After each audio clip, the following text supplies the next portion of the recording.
Hi there, you're listening to the Business Storyteller podcast by Pictochart, and welcome to Season 2. In this podcast, we speak with inspiring leaders who share their insights and experience in business and brand storytelling. Join us on this journey to learn how the art of storytelling can bring your businesses and brands to the next level. Well, hello there, and thank you for listening to the Business Storyteller podcast. My name is Wilson, and I'm your host today. In this episode, we are exploring why company culture matters for a fully remote team. And I'm delighted to be joined by Rachel Wright, a founder and HR expert living in Berlin, Germany. In Rachel's latest professional chapter at Zengrowth, which is a fully remote digital marketing agency with a team of 40, Rachel defined and shaped a remote-first culture, first as the head of HR, and then as the interim CEO of the company. Hi, Rachel. Welcome to our podcast today. So great to have you with us. And how are you doing? Hi, Wilson. Thank you so much for having me. It's a pleasure to get to join you today and talk about remote culture. Yeah, I'm so keen to learn more from you today. And I fairly introduced you a bit, but I'm sure our listeners would love to know you better. So would you like to tell us more about your career journey and what led to your role at Zengrowth? Sure. So my career has its roots in HR and communication. So these are skills that I honed doing work with the European Commission at a PR agency, and then later at Zalando, where I was first in the brand marketing team before switching internally over to the people and organization team, where I worked on communications topics.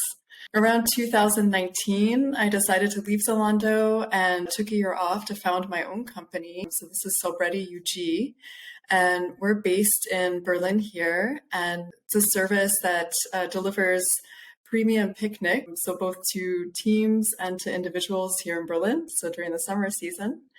And then in 2021, I had the chance to join the team at Zengrowth, first as the head of HR, where I had the exciting opportunity to really build the HR function from the ground up and really bring everything that I had learned at Zalando to bear. And then later that year in November, the CEO decided to take a sabbatical. And at that point, I was asked to step in and cover for him for about 6 months during that time. Wow, there's a lot of milestones that you have achieved throughout your career so far. So it's so great to be learning from you today. And today I'm excited to kick off our conversation about why company culture matters for a fully remote team. So let me start off with this question, which is why do you think culture matters, especially in a remote company? Sure. So, I think for me, culture is really the way that an organization shows up in the world. So the values that a company has, and these can be either explicit or implicit, which I think we can talk about later. And I see them as being manifested in the way that the colleagues work or team members work internally, but then also by extension in a way that the company then delivers on its value proposition to its customers. So I think it's really important. When I think of culture, like the Peter Drucker quote always comes back to me. So culture eats strategy for breakfast. And I think that maybe culture is like a tad bit more important than strategy because it's really what binds everyone together and aligns you as a team, or at least it has the ability to do that. So I think, in this way, culture can really bring everyone together so that you're moving together as one unit towards the goals that you set as a company. As I mentioned before, I think it also shapes the relationship that you have with your customers for better or worse. And lastly, I think that it's also important in terms of your employer value proposition. So it can be a bit of like a secret sauce, you could say, when it comes to your recruiting efforts. I recently did a poll on LinkedIn just to kind of gauge, with all of my network members who had made a career switch recently, what it was that attracted them to their new employer. And I think surprisingly for me, it was less a bump in compensation, which is generally why we might think that people leave, and actually more the cultural aspect, which attracted them to make a switch. Yeah, those are some good points. And I really appreciated you mentioning about the internal and also the external effects of culture. I think many times we think about how it's going to affect us internally only within the team, but actually the way we speak to the customers makes a difference. And I appreciated you mentioning at the end about how people are drawn to culture if they want to work for you. And I remember even in my story, when I come to Pictochart, the first thing that I look for was the culture. I look at the values and try to find out if this is the right company for me. And so I really appreciated that hearing from you. Sure. And maybe, I mean, just to get the last piece in, so why it's so important for remote setups, especially. So I think, as you probably also know, working in a remote team, trust and communication are really key, I think, for the success of a remote company. And I think when it comes to culture, it's really important that, your company culture values, I would say, like trust, open communication, and that in the behavior or in the way that this is manifested, that you're also able to create a safe space for colleagues to maybe raise their hand for help if they need it, or, to feel comfortable saying, when something went wrong. Yeah. Because I think, especially like in a remote setup, like these are things that you're not going to see. So it really hinges on people feeling comfortable to be able to communicate that to you. Yeah. And I think adding on to that, like prior to the pandemic, when people were able to work together, probably the emphasis on company culture isn't that much. But due to the pandemic, people having to work remotely and working from home, the emphasis for company culture has heightened a lot, I realized, in the past 2 to 3 years. And I see like companies that have really great working culture are the ones that are still thriving at the moment. Is that correct? Do you see the same observation as well? Good question. I mean, I think before the pandemic, we'd always paid maybe like lip service to culture. Yeah. I remember, especially like back in my corporate setup, we'd make these like really nice posters. Like you would see culture like in giveaways, maybe like in the posters on the walls. And I think what the pandemic really showed was actually like what kind of culture companies had. Because all of a sudden, you had entire workforces that were placed under extreme amounts of strain. And I think in these kinds of circumstances, either the culture that you've cultivated and are truly living is going to come and help you, or you're going to default basically to the culture that you have in actuality. And I think, also during the pandemic, it was probably a time of a lot of, self-reflection for a lot of people and really thinking about, okay, what is important for me? Is it the compensation, or is it maybe more the way that I feel like I'm treated at the company that I work with, the actions that I see? And so I think, maybe around this time, a lot of people decided that actually culture is a bit more important, or more important than they thought. Yeah. Well, thanks for sharing and bringing your expertise to the table on that. And I'm aware that in your experience from Zengrowth as well, you have introduced company values as part of shaping the culture over there. So maybe can you share more about that, and what are some lessons that you've also learned along the way through implementing company values? Sure. So I would say, like, in terms of lessons, there are, for me, I would say like three key lessons that I learned. I think the first one is really that culture starts with values, and values need to be built from the ground up with a bit of strategic guidance, of course. So when we started at Zengrowth, we already had a team in place of around 25 to 30. So the way that I kicked off the work was with a type form survey to really gauge the values that our team members already saw us living, what they thought that our customers appreciated about us, and maybe what they thought we could be doing a bit better. So I took that input and then also had a conversation with our CEO and COO at the time to look at our strategy and really think about, okay, what kind of company do we need to be in order to meet these strategic goals?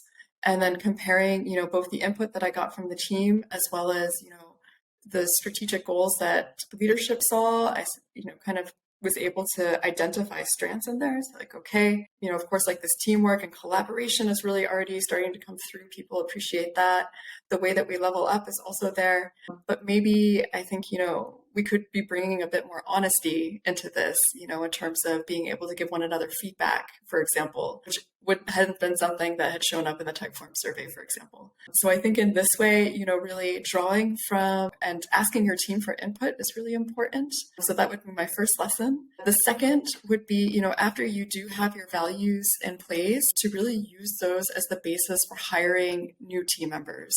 So I think Ray Dalio, in his principles, said that, when it comes to culture and values, you shouldn't try to rehabilitate people. You should really try to find people to bring onto your team who are already aligned with the values that you have. And for me too, like, I think that this makes everything a lot easier in terms of working together. And it just kind of heightens, I think, like this flow state when you bring people to your team who are already aligned and who already value, I think, what you value. You already have these similarities. And then the third one that I learned is really to be explicit about what it means to live the values. So I think sometimes culture gets a bit squishy and it can be left a bit to chance. I really think that it's something that should be shaped intentionally. And a couple of the ways that we did this, for example, are to take our values and to align our values to our company policy, which is then something that we communicated to every new hire in our onboarding. So, we would have the value and then basically how this was reflected in our policy, what it meant to really live this and the behavior that we wanted to see. From there, after you've communicated it, I would say use shout outs and feedback to really call out when people are living, the values that you want to live and kind of, celebrate this. One of the ways that we also did this at Zengrowth was through a Slack series where after we had defined the values, I asked all of our team members, okay, which is the one that resonates most for you? And, how do you see yourself already living this? And then through this way, I was able to collect like a lot of different stories. And then like once a week in the very beginning to just like publish these stories, of course, like with the person's permission, to give everyone, a view into what does it mean to live this value? And also to give them a sense that the team members around them were already living the values too, which I think when it comes to behavioral change is also quite a powerful motivator. And then lastly, on this point, not to shy away from having tough conversation when you see behavior that's not in line with the values. So I think one of the way that we did this was through our performance management framework. So back in the summer of 2021, we basically pooled feedback from the entire team and had a way then of looking at, okay, where's the performance bar? And also, where do team members see one another living the values and where do they think that we could be maybe stepping up? And so this also allowed us to give individual feedback to each of our team members to say like, hey, team members really see you living this value. However, they think that maybe it would be great if you could lean a bit more into this one. Wow, I really appreciated you giving us a deep dive into the process of your building values in Zengrowth. And I love how you start off. And I think that's the right way, which is to get the input of the people and your employees as well, getting everyone to contribute and to give their feedback about it and then implementing it. And I think that's such a great place to start. As you're sharing about that, I was just reminded even in the early days of PictoChart where we had to set our company values and then seeing that process. So I wholeheartedly agree with kind of the 4 steps that you have mentioned. I mean, I think also like if it's just an exercise that's, completely top down, baked maybe by the leadership and then kind of like delivered to the rest of the team, I think what you see is maybe a disconnect. And I think you also have to do a bit more legwork when it comes to unpacking what the values mean and what it means to live them. So definitely say like already start engaging the team that you have from the very beginning and go from there. Yeah, that's right.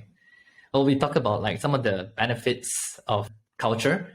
And I'm sure there are also a lot of setbacks and challenges that we have all faced, especially in trying to build the culture for a fully remote company. So would you mind sharing some of your experience when it comes to the setbacks or challenges of building culture in a fully remote team? Sure. So I suppose, I mean, when I think of maybe the main challenge, I think it comes down to behavior. So I think behavior is really the key ingredient for culture. So like we said before, I mean, you can print values on fancy posters and you can give away giveaways, but unless people really see these values being lived in a company, it doesn't really have meaning. For me personally, I think that stories are a really powerful way to bring behavior, like to explain and unpack like the behaviors that you want to see being lived in line with your values. And then also to celebrate these behaviors as they're being lived so that everyone has, together a really good view as to, what does it mean to live our values at our company. I think another potential that stories have are to bind people together and really give them a sense for what it means to belong to a company. They kind of like create this almost like company myth, I would say, kind of a feeling of belonging maybe to a tribe. So I think maybe the challenge is when it comes to a remote setup is, the formats that you have to tell stories and maybe getting creative about how you're able to role model and elevate stories of, colleagues really behaving in line with the values. So I think I already mentioned the Slack series that we ran. I think that performed quite well. Another idea could be like using a shout out channel. So this is also something that we used at Zengrowth on Slack. I think as well, like some good ideas are using hashtags, for example, just so that you can kind of connect content back to the values, and also taking a look to see how you can use existing formats. So for example, your all hand meetings. I know for us, just like throwing a slide at the very end of our weekly team stand up that asked everyone to share something that they learned that week, and using, this one slide in this moment at this meeting to really connect back to our value of really being growth minded and on the lookout for learning. So, I think another challenge, just like in the remote setup, is really kind of getting a conversation going. And I think, looking at your Slack channels, if this is Slack is what we use at Zengrowth. So if it's what you use, you might see some channels where conversation just falls flat. Maybe there's like a lack of engagement. And I think of course, there are a couple of things that you can do, maybe by just like decreasing the number of channels that you have to try and, pool the conversation more towards certain channels. I think that a community manager, for example, can also be a really key piece of kind of keeping the conversation going and really making sure that you're calling out great examples of values aligned behavior when you see them, and really kind of keeping the momentum going when it comes to cultivating culture. Yeah, I think that the challenges are real. And I've also seen a lot of companies who thrive in it, or some who are still trying to learn from it. But like what you said, there are so many aspects to look into. It comes down to actually the behavior of it. So I appreciated how you share some of the ideas that you have done through Zengrowth and seeing the success in it as well. So thanks for sharing all that. Now, we talked just now a bit about how company culture is something that's internal and also external at the same time. So my question for you now is, in your experience of leading Zengrowth as the head of HR and the interim CEO, how has the remote work culture benefited Zengrowth as a whole, both internally and externally? I think internally, being able, or like the culture that we brought to life, like in our remote setup, really helped us work together as a team. So just thinking back, like Q1 of this year, for example, was quite challenging for us. And through this time, I think, our values of communication, transparency, and also, leveling up really helped us come together and work as kind of like one, lean, mean machine, you could say. I experienced like moments in Slack channels that felt like playing football, or like soccer. I'm an American. I've just been living in Europe for too long. Yeah, where you really were in this sort of flow state, which I think, especially like in a remote setup, is really special to experience. It's very fun, light, even though the work that you're doing may be challenging, or the time that you're going through together may be challenging. You feel a real connection, I think, to the team members that you have. And I think to experience this in a remote setup where you have all of the freedoms that entails, you're working from home, working from different locations, working with colleagues in different countries than you, I think is really cool, and really shows, I think, the potential that the remote work setup has, if you're able to nail culture. I think when it comes to the external perspective, I would say that spending time on cultivating our culture sort of helped us like punch above our weight, you could say, when it came to recruiting. So as you mentioned, we're quite a small team. We had about 40 team members distributed across Europe. And maybe, as a company, we're not as well known as other remote companies out there. But I think, by using the values as a key piece of our recruiting process, by putting them into the questions that we ask candidates, also by putting our values on the career website that we had to make sure that it was already very clear from the outset, like this is what we value as a company. And then, engaging with candidates in that conversation, it signaled to candidates that like this was something that was actually quite important for us. And I think, like we said in the beginning of this conversation, we're seeing more and more that culture is something that's really important for candidates and for job applicants. And I think in having this conversation and underlining how we do have values and we live these values, we're able to connect with candidates and really hire some great talent, I would say, that really changed the way that our team looked and worked, I would say, like during my time there, which was really neat to see. Yeah. And I think also the company values act as a guide internally and externally. And I think when it comes to the area of hiring for people, it's such an important part. I remember in PictoChart, whenever we have an interview with someone and they have to go through our culture interview, we often would tell them this, that we are not looking to only hire the right person for the company, but we're also making sure that you are working in the right company for yourself. And I think Yeah. when we align on the values, then we are able to hire the right people on board. Like what you said earlier as well, it's easier when people come on board with the same values, we're aligned, and we can work together and move on even more. Totally. I mean, I think like with any relationship, it should really be like a win-win. And I think if you do culture right, then it's not going to be for everyone. You know, it's something special for you as a company, Yeah. and it's not going to connect with everyone. And that's okay. You know, as a company, you need to be okay with being different.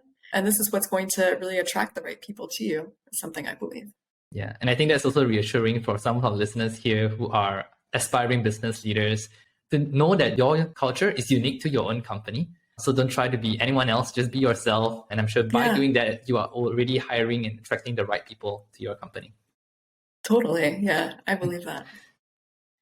Well, thanks for sharing so much about that.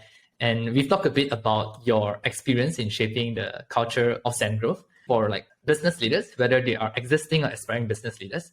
What would be some of your perhaps top 3 actionable tips for them when it comes to building a great culture for their remote teams or company? Yeah. So I would say like top 3 tips. The first one, define the values and then embed them in your processes. So when I talk about processes, I'm talking about, for example, your hiring, of course, your onboarding, performance management, the way that you give feedback, and also the way that you celebrate success. Like all of these should connect back to your values. And this will help strengthen your culture. My second tip would be to make it a habit. So as I said before, I really believe that culture comes alive through behavior. And the key here, especially as a leader, is to try and create habits so that the culture isn't something that just happens, it's very intentional. And I think, you know, some of the habits that I tried to cultivate at Zengrowth would be, you know, in my Monday greeting to share something that I had learned recently and connect this back to our We Level Up and really, you know, try and engage people in learning new things. I think we already talked about the slides, for example, that I incorporated in our all hands, you know, also to elevate things that people had learned. Another slide that we stuck in there was, is there anyone that you want to thank today? You know, and I think this helped us maybe connect back to transparency, communication, because I think every time that someone thanks someone, it was really like, oh, you know, so and so helped me do this, you know, and really showing that like the way that we work and our effectiveness as a team really comes back to us, you know, leaning into these values. And then I would say, lastly, yeah, making sure that you're giving feedback and shout outs. And this is also something that I would really recommend making a habit because I think like in the beginning, you need to get the ball rolling. And so like what this looks like for me is like putting it actually into your calendar, scheduling it in. Like this is like 30 minutes, you know, maybe twice a week or even 15 minutes where I'm going to think, you know, who am I giving a shout out to in the team? And actually then writing it into Slack so that you keep that conversation going and also so that you know, others in your company see you as a leader really living the values. And then the third, I would say, is get creative as a team. So I think a lot of times as leaders, we think that we have to have all of the answers, and that's really not the case. I mean, I had some creative ideas, but really I also asked our team members, how do you think we can lean more into this? Or, you know, how can we bring this to life and make it fun? One idea from one member of our team was, you know, have like a talent show to help team members connect in that way, maybe once a month. A couple other ideas would be, you know, sending books that really connect back to your culture. One favorite of mine is Growth Mindset by Carol Dweck. We've also seen that like growth mindset is a common value that many high performance cultures have. So, you know, maybe this could be one that others could use too. And then also seeing like how you can align your benefits with culture as well. So just some creative ideas. Well, there are many great ideas and tips that you've shared it, so I really appreciate it. Thank you so much for sharing all of these valuable tips with us. Yeah, my pleasure. Now, let's talk a bit about the future because I'd love to hear your insight on your prediction, perhaps, of what you foresee the culture in remote companies would look like. As we now know that more and more companies that have taken the approach towards remote working are now going fully remote as well, especially bigger organizations. So what do you foresee the culture in remote companies to look like, and how will that affect the future of work? So I truly believe the future of work is going to be async and remote. And I think this is going to have an impact on work in 2 ways. So I think, you know, first that like the quality of work and results is going to become more important for anyone who's worked in an office. And I think most of us have that experience. we may be familiar with kind of modeling productivity, you know, like kind of like signaling productivity by being present. And of course, in a remote setup, like this isn't possible anymore. So I think this means that, you know, collaboration, transparency, how efficiently you communicate, like these are things that are going to become even more important in the future. Another way that this is going to have an impact on how we work is that how you show up and behave online is going to become even more important. So for example, when you show up to a meeting, do you have your video on or off? I don't know, like if, you know, if you've ever had to present in a meeting where everyone has like their camera off, like you know how lonely that feels. And I think like if this is the kind of culture that you're building at your company by maybe showing up with your camera off all the time, it might be something that you want to reconsider, I would say. I mean, of course, like everyone has an off day and yeah, you know, keep the camera off, but I think it's really what kind of habits are you creating? I would also say this is going to show in the way that you communicate with your team members. So are you building a culture of maybe like quick and efficient communication, you know, where information is kind of flowing back and forth? And maybe also like, especially as a leader, are you empathetic in your communication? I mean, like tough conversations are even maybe a bit tougher, I would say, like when you have to do it on a video call. This is also, you know, from experience and looking at how you navigate that. And then lastly, I think storytelling formats are going to become even more important. So I know like Nicole in the episode that you did with her from Buffer spoke about, you know, some of these emojis and GIFs that have secret meanings. I think that's so cool. I think also like images can become shortcuts for, you know, like how we are. I know, for example, like at Zengrowth, I introduced a visual metaphor as our team kind of like, you know, in this raft going down like a white water. And then would just kind of like use that image again and again to kind of like trigger like, hey, this is us, this is our team. You know, this is the time that we're going through right now, but we're going to get through it together. So I think, you know, being able to tell stories through images will become more important. And then lastly, probably also using video content, I think is going to become more important. Especially, I see this as being an important tool for leaders. When you think of the future of work as being async, you know, I think video has, the high potential to really be able to like form a connection and deliver a message to your team. So I think this will be something that leaders will be looking to leverage more in the future. Yeah, thanks for sharing so many insights and I think predictions of what business leaders can expect to happen in the near future. So I'm sure that our business leaders who are listening to this would greatly appreciate all of the things that you've mentioned earlier today. Now we're coming to the last question, and we've talked a lot about kind of great company culture and how to build that.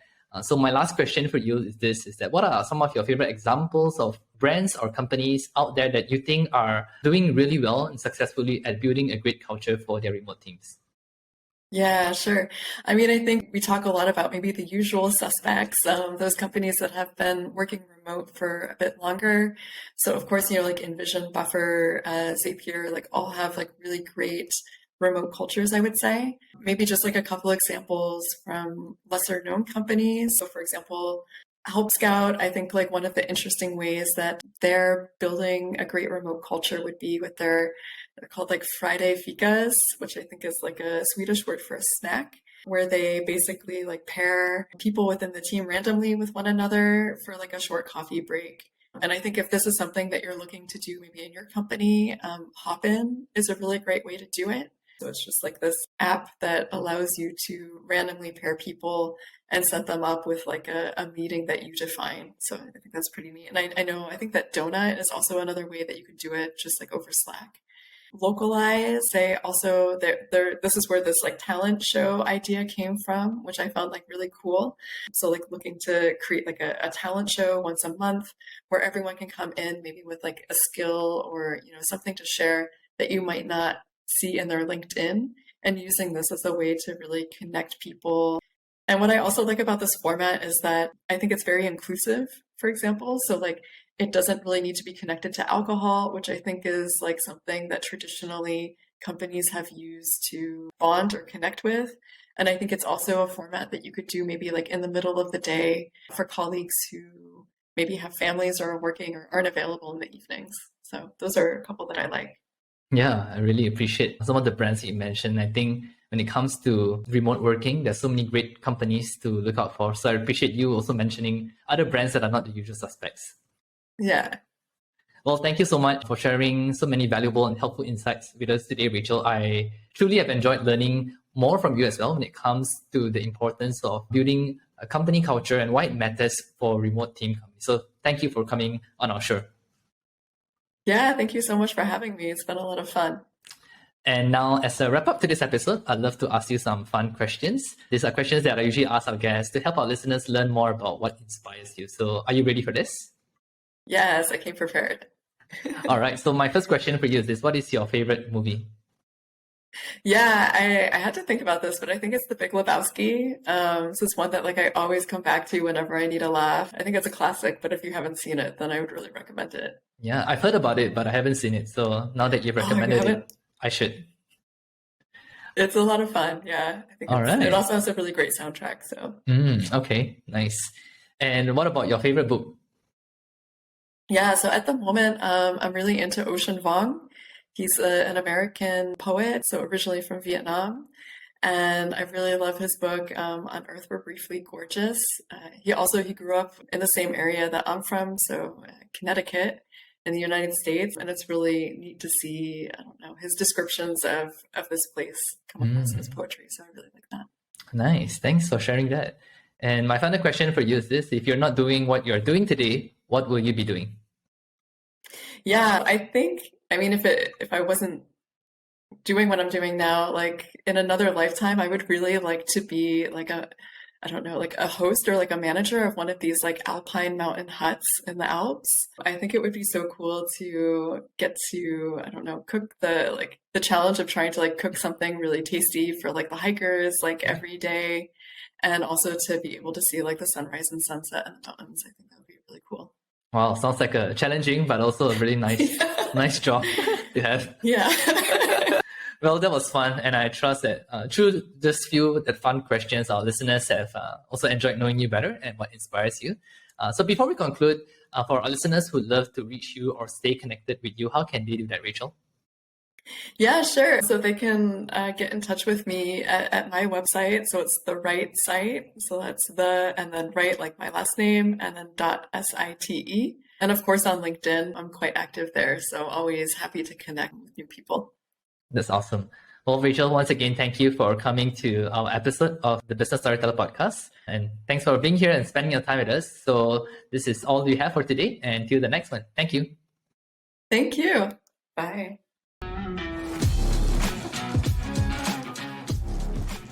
We hope you find this episode valuable. If you'd like to hear more, be sure to follow our podcast on Spotify or check out pictochart.com/podcast to see the rest of our episodes. The Business Storyteller podcast is brought to you by Pictochart, an intuitive platform for visual creation and video editing. Join more than 8 million people who are already using Pictochart to enhance their storytelling through infographics, presentations, and videos. Find out more at pictochart.com and sign up for a free account to get started. Once again, thank you for listening to the Business Storyteller podcast, and we'll catch you at the next one.